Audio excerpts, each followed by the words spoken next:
नमस्कार साथियों, 5S द्वारा सॉफ्ट फ्लोर इम्प्रूवमेंट के पार्ट 3 में मैं जगदीश चौबे आप सबको अपने चैनल जगदीश चौबे पर स्वागत करता हूं। उम्मीद है आपने पार्ट 1 और पार्ट 2 अवश्य देखा होगा। इनकेस यदि आपने नहीं देखा है तो देख लीजिए, क्योंकि पार्ट 3 का कनेक्शन पार्ट 1 और पार्ट 2 से है। यदि आपने पार्ट 1 पार्ट 2 नहीं देखा तो आप पार्ट 3 को भी समझना थोड़ा मुश्किल होगा। और पार्ट 3 मैंने काफी डिटेल में बनाया है। हो सकता है इसमें थोड़ा सा टाइम ज्यादा लग जाए, लेकिन आप इसे अवश्य देखिए। फिर भी पार्ट 1 पार्ट 2 की एक झलक मैं दिखा देता हूं कि मैंने क्या बताया था। पार्ट 1 में मैंने बताया था कि इंट्रोडक्शन 5S के बारे में, 5S क्या है, कहां से आया है। इसके अलावा मैंने कुछ बिफोर आफ्टर स्लाइड्स दिखाई थी, और 5S इन एक्शन की उसमें क्या क्या हम करते हैं वो मैंने दिखाया था आपको। पार्ट 2 में मैंने दिखाया था कि 5S की इंपॉर्टेंस क्या है। कुछ एक फैक्टर्स है, फैक्टर्स जो डिमांड करते हैं कि quality product at minimum cost होना चाहिए, जैसे कि ग्लोबल कंपटीशन, लिबरलाइजेशन और एनहांस कस्टमर एक्सपेक्टेशन। ये 3 चीजें हैं जो कि ड्राइव करती हैं कि आप अपना जो भी प्रोडक्ट बनाए, क्वालिटी प्रोडक्ट बनाए, बट एट मिनिमम कॉस्ट, कम से कम कीमत पे, तभी आप बिजनेस में स्टैंड कर सकते हैं। उसके अलावा मैंने दिखाया था continuous effort for high productivity कैसे करने का है, और क्वालिटी प्रॉब्लम्स जब आप करते हैं तो क्वालिटी में क्या क्या प्रॉब्लम्स आती हैं, प्रोडक्शन में क्या क्या प्रॉब्लम आती हैं, वो सारे मैंने आपको दिखाए थे। कौन कौन से ऐसे ऑब्स्टिकल्स हैं जो कि इसमें बाधा डालते हैं।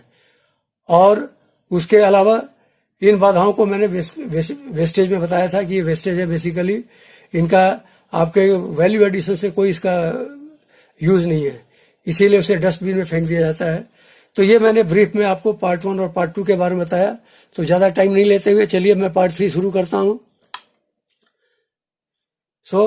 ये जो पार्ट है concept of 5S, basically 5S के बारे में डिटेल जानकारी इसमें मिलेगी आपको। जैसा कि आप देख रहे हैं स्लाइड में, developed in and practice in Japan since 1980। 1980 से ये जापान में डेवलप किया गया और प्रैक्टिस भी कर रहे हैं 1980 से। हम आज 2020 की बात कर रहे हैं। 5S जो है वो कई जगह मुझसे पिछले उसमें क्वेश्चन पूछा गया था कि 5S का फुल फॉर्म क्या है। तो मैं बता दूं 5S कोई एब्रीविएशन नहीं है। 5S बेसिकली जापानीज 5 वर्ड हैं। देखिए, सीरी, सीटोन, सीसो, सिकेत्सु और सिसुके, ये सारे एस से स्टार्ट होते हैं। ये देखिए, सारे एस से स्टार्ट होते हैं, इसीलिए इसे 5S कहा जाता है, क्योंकि 5 वर्ड जो हैं एस से स्टार्ट होते हैं, उनका पहला अल्फाबेट। इसके अलावा ये जो है एप्लीकेबल है कहां? Applicable to both shop floor and offices in manufacturing and service industry. Last time भी मैंने आपको बताया था कि मैन्युफैक्चरिंग इंडस्ट्री क्या होती है और सर्विस इंडस्ट्रीज क्या होती है। तो ये जो है शॉप फ्लोर पे as well as office, in fact आप इसे अपने घर में भी इसको इस्तेमाल कर सकते हैं, इसका यूज कर सकते हो, इसका फायदा उठा सकते हैं। मैं थोड़ा सा इनका वर्ड मीनिंग बता दूं, क्योंकि जापानीज वर्ड थे। सीरी का मतलब होता है सॉर्ट आउट या सेग्रीगेशन करना। सीटोन में सेट इन ऑर्डर या ऑर्डरलीनेस। सीसो जिसे हम साइनिंग या क्लीनिंग कहते हैं। इसमें मैं एक और वर्ड हम जोड़ते हैं, इंस्पेक्शन। ये मैंने लिखा नहीं है क्योंकि ये स्टैंडर्ड फॉर्मेट में नहीं है, लेकिन इंस्पेक्शन जरूरी है। सिकेत्सु स्टैंडर्डाइजेशन, और लास्ट में जो है शित्सुके जिसे हम सस्टेन या डिसिप्लिन कहते हैं। इसको मैंने पिक्टोरियल ये भी दिखाया हुआ है। ये सारे जापानीज वर्ड हैं और ये इसके इक्विवेलेंट जो वर्ड है ये दिखाए हुए हैं।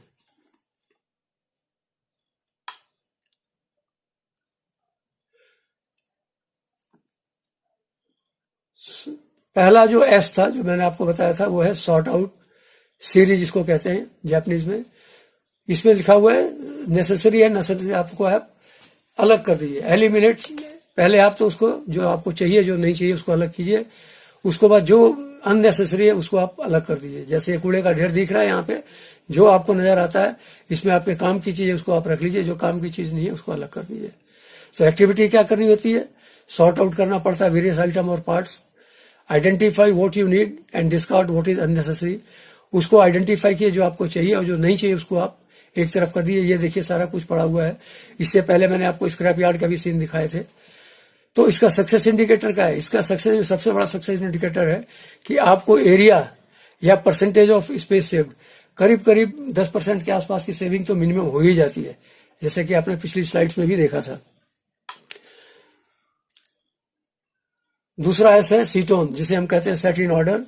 इसमें चाहे आप रखिए अरेंज कीजिए, स्टोर कीजिए, जो भी नेसेसरी आइटम आपने छांटे थे उनको एक ऑर्डर में रखना है और इस ढंग से रखना है कि यदि इसकी जरूरत पड़े हमें तो ये ट्रेसेबल हो और एक्सेसिबल हो। ये ट्रेसेबल वर्ड और एक्सेसिबल बहुत जरूरी है। तो इसमें एक्टिविटी क्या करनी पड़ती है? Set things in order by creating place for everything. हर चीज के लिए एक जगह बनाइए ताकि चीज अपनी जगह पे रहे। Put everything in its place, और जो चीज है उसको उसकी जगह पे ही रखिए। आपने जगह तो बना दी, उस जगह पे नहीं रखी तो उसका कोई फायदा नहीं है। और keep accessibility as easy as possible. Accessibility को, जो पहुंच है, जिसको एक्सेसिबिलिटी मतलब पहुंच, कि यदि आप ढूंढना चाहें तो आराम से मिल जाए, उसको आपके आसपास हो, तो keep accessibility as easy as possible, जितना आसानी से आपको मिल जाए इस तरह से आप रखिए उसको। इसका सक्सेस इंडिकेटर क्या है, कैसे पता चलेगा कि आप सक्सेसफुल हुए? उसका सबसे बड़ा फायदा यह है कि टाइम सेव्ड इन सर्चिंग। जो चीज वस्तु को ढूंढने में आपको टाइम लगता है वो टाइम बहुत ही कम हो जाता है। आगे के चैप्टर में आपको मिलेगा कि इससे कितना फर्क पड़ता है। बहुत कुछ फर्क पड़ता है, आपका मेंटल और फिजिकल फैटिग बहुत कम हो जाता है। और ये देखिए रखने का तरीका दिखाया हुआ है, कैसे रखने का है। एक्सेसिबिलिटी को देखने के लिए कि यदि आपको जल्दी चाहिए चीज, पहुंचे, तो उसका भी इन्होंने तरीका बताया है। ये ऐसा है कि देखिए, थिंग्स यूज कॉन्स्टेंटली, जो चीजें आप लगातार यूज कर रहे हैं उसको आप अपने पास रखिए। जैसे मान लीजिए ऑफिस का ही सीन है, तो आप अपने पेन, स्केल, डिवाइडर और जो चीज आपकी रोजमर्रा की चीजें हैं उसको आप अपने ड्रॉर के में रख सकते, ताकि आपके पास में हो, जब उठाया जरूरत पड़ा आपने उसको इस्तेमाल कर लिया। लेकिन इसके अलावा कुछ चीजें ऐसी जो कि आप ओकेजनली यूज करते हैं, हफ्ते में एक आध बार आपने यूज कर लिया, उसको आप चाहे तो थोड़ा सा प्लेस ए लिटिल फर्दर, जैसे कोई आपका ये हो, अलमीरा हो या आपका कपबोर्ड हो, उसमें आप रख सकते हैं, जो आपके आसपास रखा हुआ, जब जरूरत पड़ा आपने वहां से उठा लिया। और कुछ ऐसी चीजें होती हैं जो कि कभी कभार, मतलब 6 महीने में एक बार जरूरत पड़ गया है, साल में एक बार जरूरत पड़ गई, लेकिन जरूरत पड़ती है, उसकी रिक्वायरमेंट है आपके पास, तो उसको आप थोड़ा सा दूर रखिए। लेकिन जहां भी रखिए उसको एक डिजिग्नेटेड प्लेस में रख दीजिए। फोर्स आपका यदि एग्जांपल मैं दूं तो डाइज वगैरह रखी जाती है, 6-6 महीने 8-8 महीने बाद कई बार उनका यूज होता है, लेकिन उनको एक डाई ब्लॉक के स्टैंड में सजा के उनका विद नॉमेनक्लेचर रख दिया जाता है, ताकि जब जरूरत पड़े हम उसको इस्तेमाल कर सकें। इसका एक स्लोगन है 2S का, कि प्रत्येक वस्तु की एक निर्धारित जगह होनी चाहिए और प्रत्येक वस्तु अपनी निर्धारित जगह पे हो। दोनों बातें हैं, एक तो उसका फिक्स प्लेस होना चाहिए, और दूसरा यदि आपने प्लेस बना दिया तो वो जगह, वो वस्तु उसी जगह पे होनी चाहिए। ये नहीं कि बना तो दिया, रख कहीं और दिया, उसका कोई फायदा नहीं है। 3S, इसको हम सीसो या क्लीनिंग कहते हैं। Eliminate dirt, dust and other foreign matters to make work place clean and also inspect. तो आप जो भी आपका वर्क प्लेस एरिया है, या जो भी आप जिससे डील करते हैं, मशीन है, इंस्ट्रूमेंट है, जो भी आपके आसपास का एरिया है, इवन सॉफ्ट फ्लोर है, उसको आप नीट एंड क्लीन रखिए। और धूल, डस्ट, ये सारी चीजें होती हैं। कई बार मैंने देखा है कि वो मेंटेनेंस वाले कपड़ा काम करते यूज करते हैं और ऑयल से सना हुआ कपड़ा जमीन पे फेंक देते हैं, सॉफ्ट फ्लोर पे फेंक देते हैं, उससे एक्सीडेंट होने के चांसेस रहते हैं। तो वो भी है। तो क्लीन क्या क्या एक्टिविटी करनी पड़ेगी? Clean equipment, furniture, notice board etcetera, जो भी ऑफिस के रिकॉर्ड्स वगैरह हैं, नोटिस बोर्ड्स वगैरह, उनको भी बराबर क्लीन कीजिए। Keep the work place spotless by sweeping, wiping, polishing, painting. ये मैंने सारा वर्क इन एक्शन आपको दिखाया था कि 5S में ये करते हैं, पेंटिंग है, वाइपिंग है, पॉलिशिंग है, ये सारी चीजें करते हैं ताकि आपका वर्क प्लेस स्पॉटलेस हो जाए। इसका सक्सेस इंडिकेटर क्या है? देखिए, यदि आप ये सारी चीजें करते हैं तो काफी ज्यादा फायदा होने वाला है। Reduction in equipment down time indicator का, जो यदि आप साफ सफाई रखेंगे तो आपका इक्विपमेंट का डाउन टाइम कम हो जाएगा। इंक्रीज लाइफ ऑफ, जब इसका डाउन टाइम कम होगा, इसका मतलब इक्विपमेंट की लाइफ बढ़ जाएगी। ठीक है, आपको ये नहीं कि आपने किया 2 साल 4 साल बाद आपको रिप्लेस करने की जरूरत पड़ गई।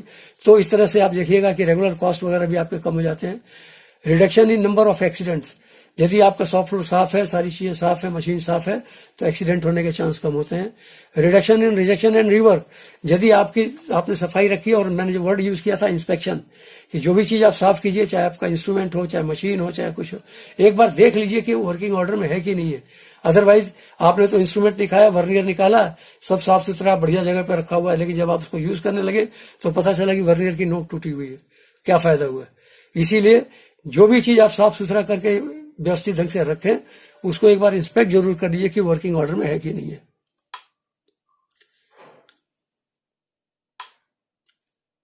सीसो क्लीनिंग हो गया ये आपका। अब आप चलिए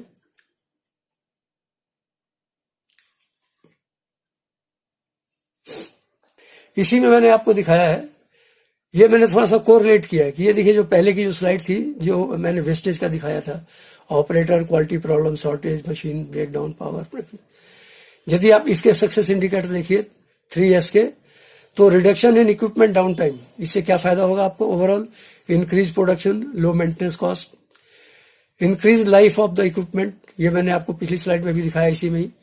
इससे क्या फर्क पड़ेगा? Low maintenance cost, less replacement cost, reduction in number of accidents, more safety to employees, बहुत जरूरी है आजकल, reduced in plant medical expenses, कोई एक्सीडेंट हो गया, कुछ हो गया तो आपके खर्चे आ जाते हैं, आप ले जाओ डिस्पेंसरी में दिखाओ या डॉक्टर को बुलाओ, ये सारे रिड्यूस, यदि आपका सेफ्टी वहां पे ठीक है, एक्सीडेंट्स कम होते हैं तो। Reduction in rejection and rework, यदि आपके इंस्ट्रूमेंट, खास करके इंस्पेक्शन इंस्ट्रूमेंट, मेजरिंग इंस्ट्रूमेंट सही है, ठीक ठाक है, वर्किंग ऑर्डर में है, तो उससे आप जो भी मेजरमेंट करते हैं, जो भी चीज चेक करते हैं वो सही होगा। इसकी वजह से आपकी रिजेक्शन की जो क्वालिटी है ये भी कम हो जाएगी, इनफैक्ट अदरवाइज क्वालिटी इंप्रूव होगी। सो ये रिड्यूस रिजेक्शन करता है। तो ये जो मैंने वेस्टेज दिखाए थे, यदि आप देखिएगा तो सीधा इनका लिंक है, ठीक है। चौथा जो है ये है 4S सिकेत्सु, जिसको हम स्टैंडर्डाइज कहते हैं। इसमें हमने ये लिखा है कि standardise all activities on shop floor so that no variation observe in the work perform by different people in different shifts. जो भी आप काम करें, चाहे शॉप फ्लोर पे हो, मशीन से रिलेटेड हो, सफाई से रिलेटेड हो, रखने से रिलेटेड हो, उसका एक सेट स्टैंडर्ड होना चाहिए। स्टैंडर्ड का फायदा ये होता है कि यदि ए शिफ्ट में वो काम करे आदमी, बी शिफ्ट में काम करे, सी शिफ्ट में काम करे, या कोई नया बंदा भी आ जाए, उसको भी यदि काम कर, उसके पास यदि सारा कुछ लिखा हुआ है तो वो उसी लेवल पे साफ करे। यदि स्टैंडर्ड है उसके पास तो वो काम उसी तरह से करेगा। तो इससे क्या होगा, जो वेरिएशंस होगा काम करने का, चाहे वो प्रोडक्शन में हो, चाहे क्वालिटी में हो, चाहे किसी भी चीज में हो, उसमें वेरिएशन कम हो जाएगी। So there has to be a standard, हर चीज का एक स्टैंडर्ड होना बहुत जरूरी है। इसमें एक्टिविटीज क्या क्या करते हैं? क्रिएट विजुअल कंट्रोल सिस्टम, ये हम लोग बनाते हैं visual control system and visual display boards. यदि मैं कंट्रोल सिस्टम मीन्स कि कोई चीज आप करने जा रहे हैं उसको वो रोक देता है, जैसे ये मैंने दिखाया है, ये विजुअल कंट्रोल सिस्टम है कि आदमी इससे पहले कि उस चीज को हाथ लगाए, पहले इसको दिखे भाई डेंजर है, फायर रिस्क है यहाँ पे। इसी तरह से हाई वोल्टेज करंट आ रहा है, वहां पे ये लिखा रहता है। So this is called visual control system and visual display system. जैसे हम डिस्प्ले बोर्ड्स वगैरह लगाते हैं और सारी चीजें डिपार्टमेंट का लगाते हैं, जगह का लगाते हैं, मशीन के बारे में लगाते हैं, तो ये सारे डिस्प्ले बोर्ड्स हैं। पोस्टर्स हम लगाते हैं, 5S के चार्ट्स वगैरह सारे कुछ, ये सारे। जैसे एग्जांपल मैंने दिया, fire hazards, hot objects, electric shocks, danger zone, identification of goods, ये सारी चीजें डिस्प्ले में आ जाती हैं। ये बहुत जरूरी है। This is one of the most important part of 5S। 4S is one of the most important. यहीं पे सारा कुछ कंट्रोल हो जाता है कि कैसे आपने चीजों को आइडेंटिफाई किया हुआ, डिस्प्ले किया हुआ है। Create standards for work instructions, SOPs and maintain cleanliness level. Cleanliness level को बराबर आपने मेंटेन करना है। और जैसे कि आपको दिखाया मैंने, वर्क स्टैंडर्ड है, शॉप ऑपरेटिंग प्रोसीजर्स वगैरह, ये सारे स्टैंडर्ड बने होते हैं। जिन्होंने ISO लिया हुआ, IATF लिया हुआ है या EMS लिया हुआ है, ये सारा हमको बनाना पड़ता है work instruction. So work instruction और ये सब क्या है, ये बेसिकली स्टैंडर्ड्स ही है। इसके सक्सेस इंडिकेटर क्या है, ये देखिए, number of new problems exposed and solved. यदि आप इसमें देखिएगा, जब ये आप एक्टिविटी करते हैं तो आपको बहुत सारी प्रॉब्लम्स आएगी कि इसको कैसे शो किया जाए, इसको कैसे डिस्प्ले किया जाए, और इसका क्या रिप्रेजेंटेशन होना चाहिए, ये चीज कहाँ लगी होनी चाहिए, प्रॉपर लोकेशन क्या, बहुत चीज आती है। तो इसमें काफी कुछ माथापच्ची करनी पड़ती है। तो ये जो न्यू प्रॉब्लम्स आती है उसको एक्सपोज होती हैं और उसको आप सॉल्व करते हैं। इससे आपका जो मेंटल लेवल है ये बढ़ता है। आपके आखिरी स्लाइड में मैं दिखाऊंगा कि एज ए इंडिविजुअल आपको क्या फायदा होता है। लास्ट जो है शिष्टुके या सस्टेन जिसको कहते हैं, और दूसरे में हम डिसिप्लिन वर्ड भी यूज करते हैं। Ensure that everyone performs all the activities as mentioned in 1S to 4S rigorously on daily basis, that is discipline। मतलब जो 1 से 4 तक आप कर रहे हैं वो रेगुलर और डिसिप्लिन वे में करना। ये नहीं कि एक किया दूसरा छोड़ दिया, तीसरा किया चौथा छोड़ दिया। एक्टिविटीज इसमें क्या करनी पड़ती है कि create general awareness about 1 to 4S, training to develop everyone and develop norms and monitor. तो ये आप देखिएगा कि क्रिएटिंग जनरल अवेयरनेस आ जाती है, लोगों में एक जानकारी आ जाती है कि 1 to 4S क्या होता है। ये करना पड़ेगा, नहीं कीजिएगा तो मिस हो जाएगा। सबको ट्रेनिंग देनी बहुत जरूरी है इसमें, शायद सबको पता रहे। और develop norms and monitor for success, आप डेवलप कीजिए कि इसका क्या नॉर्म्स एंड सक्सेस है, कि यदि हम ऐसा करते हैं तो आपको दिखेगा कि लोगों में एक अच्छा मोरल बूस्टिंग होगी, लोगों को काम करने का दिल करेगा, तो ये इसके सक्सेस इंडिकेटर हो जाएंगे जिसको आपने मॉनिटर करने का है। ये सक्सेस इंडिकेटर है, ये high employees moral, involvement of all people in the revolution. ये एक तरह से रिवॉल्यूशन हो सकता है। जल्दी से बताया, लेकिन ये बहुत जरूरी था ये कवर अप करना। तो यहां तक आपने समझ लिया होगा कि 5S के क्या क्या फुल फॉर्म है, उसके equivalent Indian standard Indian words क्या हैं, और उसके अलावा इसमें क्या क्या एक्टिविटी करते हैं, इनके क्या क्या सक्सेस इंडिकेटर्स हैं, कैसे हमें पता चलता है कि हमें इसका क्या लाभ हो रहा है। और दूसरा ये कि 1 to 5 की जो एक्सरसाइज है, मतलब 1S to लेके 5S एज ए डिसिप्लिन करना पड़ेगा।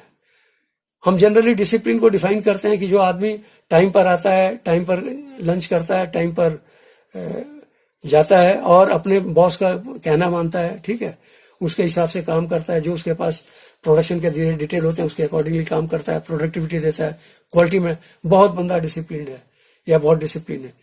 लेकिन 5S के केस में उसको डिसिप्लिन कहा जाता है जो आदमी या जो डिपार्टमेंट 1 to 4 की एक्टिविटीज जो है, सीरी सीटोन सीसो के सारा जो कुछ है, ये सारा कुछ जो है वो लगातार करता है, सस्टेन रखता है इसको, तभी हम कहते हैं कि ये बंदा 5S के टर्म में हाईली डिसिप्लिन बंदा है। और ये डिपार्टमेंट 5S के ऊपर काफी डिसिप्लिन डिपार्टमेंट है। सो ये सारा कुछ 5S की डिटेलिंग जानकारी दी मैंने आपको। नेक्स्ट प्रोग्राम में हम देखेंगे कि इसके और क्या फायदे हो सकते हैं। तो देखने के बाद फिर आप लोगों से भी बात कीजिए। चैनल आपको अच्छा लगा, आपको ये प्रोग्राम अच्छा लगा तो मेरे चैनल को सब्सक्राइब कीजिए। और थोड़ा सा जरूर लंबा हो गया है, लेकिन मैं उम्मीद करता हूं कि आप इसे जरूर देखिएगा, क्योंकि बहुत ही ज्यादा इंफॉर्मेटिव है। और इसको प्रैक्टिकली आप इसको अपनाइए अपने अपने शॉप फ्लोर में जहां भी जाते हैं, इसको जरूर अपनाइए। सो आप लोगों का बहुत बहुत धन्यवाद इस प्रोग्राम को देखने के लिए। बीच में यदि मेरी कोई छोटी मोटी त्रुटि हो गई हो तो उसको इग्नोर कीजिएगा, ठीक है। So thank you very much.